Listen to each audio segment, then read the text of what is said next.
Delhi liquor కేసులో కేజ్రీవాల్ కు bail వస్తుందా లేక మళ్ళీ నిరాశ తప్పదా? ప్రస్తుతం ఇదే అంశం దేశవ్యాప్తంగా చర్చకు దారితీసింది. అయితే ఇప్పటికే ఈ కేసులో Delhi deputy CM Sisodia, MLC కవితకు బెయిల్ రావడంతో కేజ్రీవాల్ కు సైతం బెయిల్ వస్తుందన్న అంచనాలతో ఉన్నాయి ఆప్ శ్రేణులు.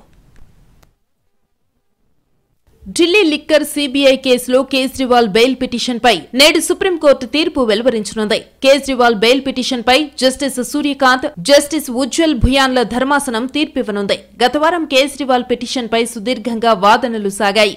ఇంకా ఏమైనా వాదనలు వినిపించాల్సి ఉంటే లిఖితపూర్వకంగా కోర్టుకివ్వాలని న్యాయస్థానం ఆదేశించింది.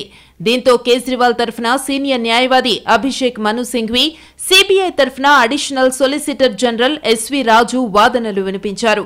ఈ క్రమంలో ఈ కేసులో కేజ్రీవాల్ కు బెయిల్ ఇవ్వద్దంటూ సిబిఐ వాదనలు వినిపించింది. దీంతో ఆగస్టు 5న కేజ్రీవాల్ బెయిల్ పిటిషన్ను ఢిల్లీ హైకోర్టు తిరస్కరించింది. కాగా లిక్కర్ పాలసీ సిబిఐ కేసులో కేజ్రీవాల్ జూన్ 26న అరెస్ట్ అయ్యారు. కేవలం వాంగ్మూలం ఆధారంగా కేజ్రీవాల్ ను అరెస్టు చేశారని, అరెస్టులను నియంత్రించడం కోసమే సిఆర్సీలో సెక్షన్ 41A ను 2010లో చేర్చారని సింఘ్వి తెలిపారు. ఈ సెక్షన్ ప్రకారం అరెస్టు చేయాల్సిన అవసరం ఉండదని, ఎప్పుడు అవసరమైతే అప్పుడు విచారణకు పిలిపించవచ్చని కోర్టు దృష్టికి తీసుకెళ్లారు. మరోవైపు కేజ్రీవాల్ అరెస్టు చట్టబద్ధంగా జరిగిందని సిబిఐ తరఫు న్యాయవాది తెలిపారు.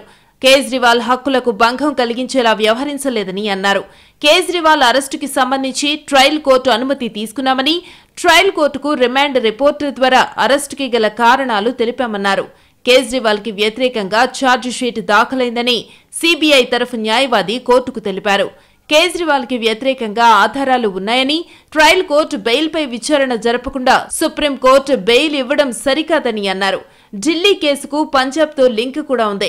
ఇంకా విచారణ జరపాల్సి ఉందని సిబిఐ తరఫు న్యాయవాది కోర్టుకు విజ్ఞప్తి చేశారు.